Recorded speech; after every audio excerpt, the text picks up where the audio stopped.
Hello प्यारे दोस्तों, कैसे हैं आप लोग। उम्मीद करते हैं अच्छे होंगे, सुरक्षित होंगे। तो दोस्तों आज हम लोग क्लास 12th फर्स्ट चैप्टर में 3-4 वीडियो लेक्चर पर some basic concept of chemistry पर बात कर रहे हैं। इवन दो कुछ सिलेबस जो है आपके कम हुए हैं पहले चैप्टर से भी, बट इट डजेंट मीन कि हम लोग जो इम्पोर्टेंट चीज़ें हैं उसको मिस कर दें, जिसके आधार पर आगे चल के हमारी कॉन्सेप्ट्स बनने वाले हैं। इसीलिए इन चीज़ों को, इस नियम को आपको बताया जा रहा है। और इसके बाद फाइनली जो है ना काम की चीज़ें हैं, जैसे अणुभार है, परमाणु भार है, प्रतिशत संगठन है, मोल है, स्टोइकियोमेट्रिक है, उस पर चर्चा नेक्स्ट वीडियो लेक्चर में, आगे आने वाली वीडियो लेक्चर में हम लोग करते हुए मिलेंगे आपसे। ठीक है, तो आज का जो टॉपिक है वो दोस्तों है गुणित अनुपात का नियम। इससे पहले हम लोगों ने स्थिर अनुपात का नियम और द्रव्यमान संरक्षण का नियम पढ़ा था। आई होप आपको वो बिल्कुल क्लियर हो पाया होगा। तो गुणित अनुपात का नियम दोस्तों क्या कहता है, सिंपल सा अगर परिभाषा पे ना जाएं तो केवल इसकी मीनिंग को समझें तो ये कहता है कि जब कभी भी एक कोई तत्व है और इसका निश्चित द्रव्यमान, एक तत्व है उसका निश्चित द्रव्यमान दूसरे तत्व के अलग अलग द्रव्यमान से संयोग करके कई यौगिक बनाता है, तो उस स्थिति में जो ये वाला तत्व है यह एक जो है सरल अनुपात में इसके साथ सहयोग करेगा अगर इसका ये निश्चित द्रव्यमान है। तो परिभाषा अगर पढ़ें तो जब दो तत्व संयोजित होकर दो या दो से अधिक यौगिक बनाते हैं तो एक तत्व के साथ दूसरे तत्व के संयुक्त होने वाले द्रव्यमान छोटे पूर्णांक के अनुपात में होते हैं। जैसे इसके लिए एग्जांपल्स की बात कर लें दोस्तों, तो example are very easy. Examples की हम लोग बात करें, जैसे सी और ओ, ये कंबाइंड करके दोस्तों CO बना सकता है, CO2 बना सकता है। उसी तरीके से S और O की बात करें तो दोस्तों ये कंबाइंड करके SO2, SO3, इवन SO4 भी आपने देखा होगा, सॉरी SO3 ये बना सकता है। तो अब देखिए ये दोस्तों दो तत्व हैं, ये एक है और ये दो है, ये एक ये दो, ये मिलके ये बनाया हुआ है और ये बनाया हुआ है। यहीं पर इस नियम को एक्सप्लेन करने वाले हैं। तो इसका द्रव्यमान देखिएगा, इसका द्रव्यमान क्या है, निश्चित है। इसका द्रव्यमान क्या है, निश्चित है। ये मार्कर नहीं चल रहा है, छोड़िए। इसका द्रव्यमान क्या है दोस्तों, निश्चित है। यहाँ पर भी निश्चित है। तो कार्बन का द्रव्यमान कितना होता है, 12 होता है। कार्बन का द्रव्यमान कितना होता है, 12 होता है। तो इसका द्रव्यमान 12 और ऑक्सीजन का द्रव्यमान कितना होता है, 16। ये क्लास 9 में भी आप लोगों ने पढ़ा हुआ होगा। ठीक, इस स्थिति में बात करें तो इसका द्रव्यमान 12 और इसका द्रव्यमान 32। इसका द्रव्यमान 12 और 2 बार ऑक्सीजन है ना। मान के चलो कि एक लड्डू की कीमत अगर 16 है तो 2 की कितनी होगी, 2 यहाँ पे है तो 32 हो जाएगी। यहाँ पर देखो सल्फर का जो द्रव्यमान होता है वो 32 होता है। कितना होता है दोस्तों, 32 होता है। ऑक्सीजन का द्रव्यमान यहाँ पर कितना है, एक ऑक्सीजन का 16, 2 का कितना हो जाएगा 32। यहाँ पर 32 और 16 3 बार तो 48, और यहाँ पर 32 और 4 बार 16 तो कितना हो जाएगा 64। तो मैं यहाँ पे आपको बताना चाह रहा हूँ कि ये देखिए इसका द्रव्यमान 12 है, यहाँ पर भी 12 है, इसका 32, 32, 32। एक निश्चित द्रव्यमान का कोई भी तत्व दूसरे तत्व के अलग अलग द्रव्यमान से संयोग करके 2 या 2 से अधिक यौगिक बनाता है, तो उन यौगिकों में दूसरे तत्व का जो अनुपात होता है वो छोटे पूर्णांकों में होता है। कैसे होता है देखिएगा, अगर इसका आप लोग अनुपात निकालें भी तो ये इसको पकड़ लिया तो 16 के अनुपात में ही निकाल लें तो देखिए 16 दूनी 32, 2 अनुपाते 16 3 48, 16 चौके 64। तो आपको 2 अनुपाते 3 अनुपाते 4 के अनुपात में इसका और इसका अनुपात देखने को मिला। और यहाँ पर देखिए 16 और 32 है तो 1 अनुपाते 2।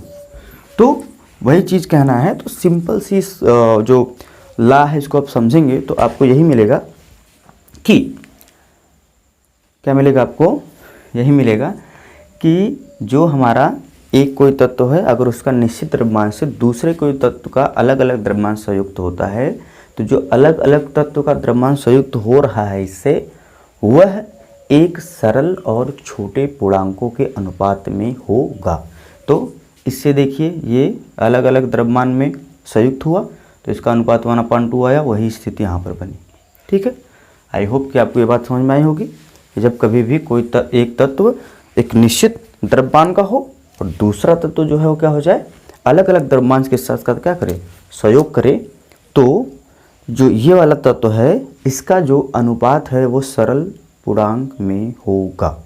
ठीक, चलो अब यहाँ पर आ जाते हैं आगे दोस्तों, गैलुसाइफ का गैसीय आयतन संबंधी नियम। तो एक साइंटिस्ट थे गैलुसाइफ, इन्होंने गैसीय आयतन संबंधी नियम दिया और इस नियम को उन्होंने 1808 में दिया।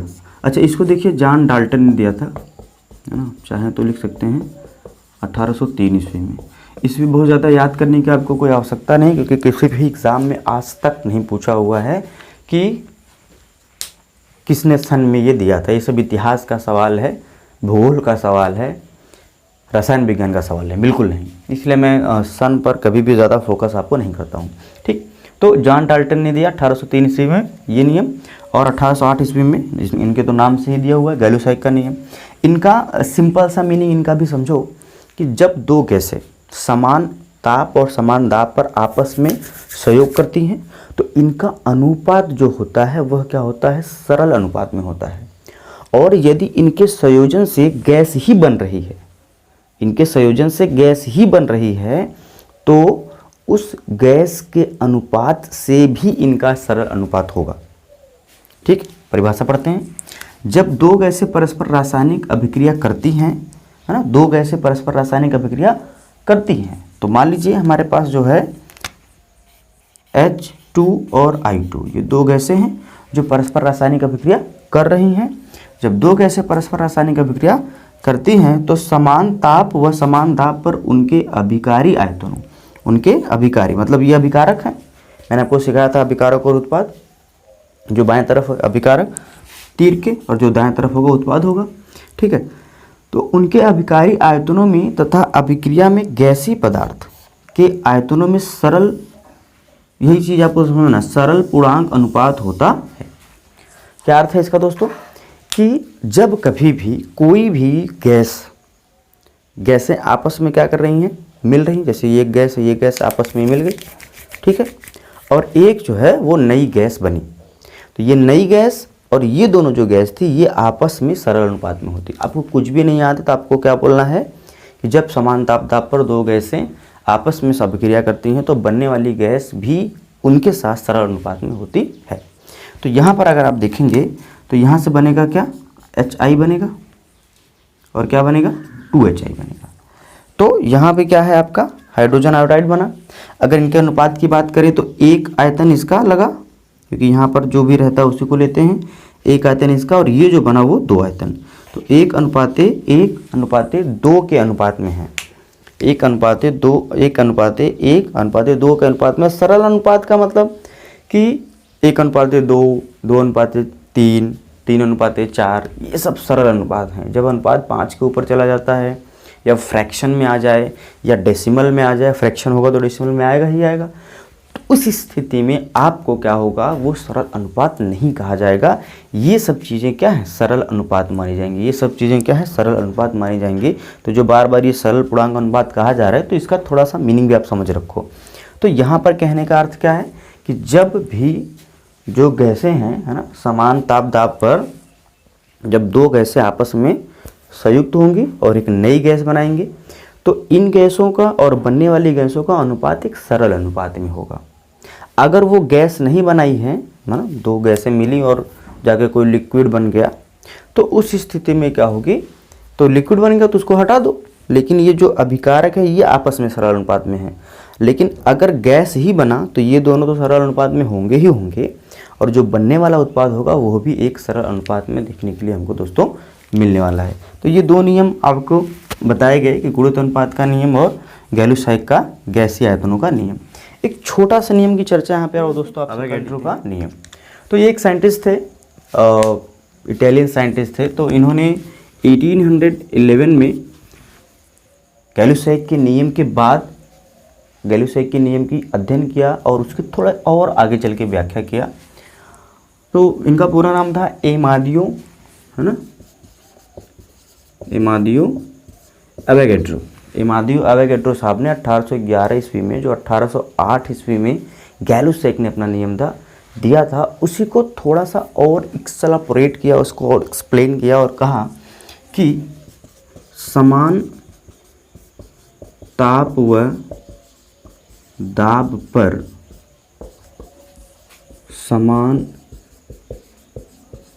आयतन में उपस्थित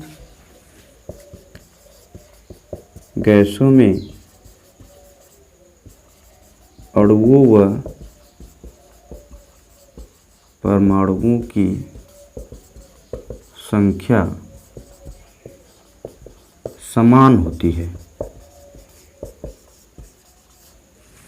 समान ताप व दाब पर समान आयतन में उपस्थित गैसों के अणुओं व परमाणुओं की संख्या क्या होती है दोस्तों? समान होती है। ठीक है, इस बात को जरा ध्यान रखिएगा। ठीक, इसको थोड़ा सा अगर हम लें, जैसे हमारे पास H2 है, I2 है, Cl2 है, Br2 है, O2 है ना, N2 है। बहुत सारी गैसें हैं, है ना, तमाम गैसों के बारे में आप जानते होंगे, बहुत सारी गैसें हैं। तो इनका कहना है कि जब हम इन सभी गैसों को लें और ताप व दाब क्या कर दें? समान कर दें। मतलब जितना ताप इसके लिए दे रहे हैं उतना इसके लिए, उतना इसके लिए, और दाब भी क्या कर दें? सबके लिए क्या कर दें? प्रेशर समान कर दें। और इनका आयतन भी क्या लें? समान लें। जैसे इसका हमने 1 ml लिया तो इसका भी 1 ml, इसका भी 1 ml, इसका भी 1 ml, इसका भी 1 ml और इसका भी 1 ml लिया। मतलब आयतन समान, ताप दाब स्थिति समान। मतलब जो हमने खाने पीने की व्यवस्था इसको दी है, सारे लोगों को भी वही व्यवस्था दी है। तो इनका कहना है कि उसमें परमाणुओं या अणुओं की संख्या क्या होगी साहब? समान होगी। मतलब ये है कि चाहे कोई मोटा हो चाहे कोई पतला हो, हमने क्या कर दिया? खाना, उस समय का खाना सबको समान दिया है, तो वह काम एक जैसा करेंगे, वह काम एक जैसा करेंगे। तो बात को समझिए, इनकी परिभाषा बहुत छोटी सी है कि समान ताप दाब पर यदि समान आयतन की गैसें ली जाएं तो उनमें अणुओं की संख्या समान होगी। समान ताप दाब पर यदि आयतन गैसों के समान लिए जाएं तो उनमें अणुओं की संख्या समान होगी। That's it. इतनी सी बात आपको समझना है। हाँ, समान ताप दाब पर समान आयतन में उपस्थित गैसों में अणुओं परमाणुओं की संख्या क्या होगी? समान होगी। तो हमने कई गैसें ली, उनके ताप दाब और आयतन समान कर दिए, तो उनमें अणुओं की संख्या क्या होगी दोस्तों? समान होगी। ये एवोगैड्रो लॉ कहा जाता है। और एवोगैड्रो जो है ये आगे बढ़ेंगे जब हम लोग तो मोल्स कॉन्सेप्ट में काफ़ी हेल्पफुल रहेंगे, और वहाँ पर भी हम लोग को देखने के लिए मिलेंगे। तो दोस्तों यहाँ पर हम करते हैं इस वीडियो लेक्चर को समाप्त। अब हम लोग मिलेंगे डाल्टन्स के सिद्धांत में, और वहाँ पे आपको बताएंगे कि किस तरीके से चीज़ें आपको देखने को मिल के आने वाली हैं सामने। फिर हम लोग अणु, परमाणु, यौगिक तत्व, ये सब क्या होता है, एक छोटे छोटे टॉपिक्स पर बात करेंगे, जो आपको टिल द स्टडी आपको याद करना। जब तक आप पढ़ते रहेंगे इन सब चीज़ों को आपको याद करना ही पड़ेगा। इस तरीके से आपको पढ़ाया जाएगा कि आपको याद भी रहे और आसान लैंग्वेज में आपको समझ में आ जाए। ठीक है दोस्तों, मिलते हैं नेक्स्ट वीडियो लेक्चर में। Till then, bye bye, thank you.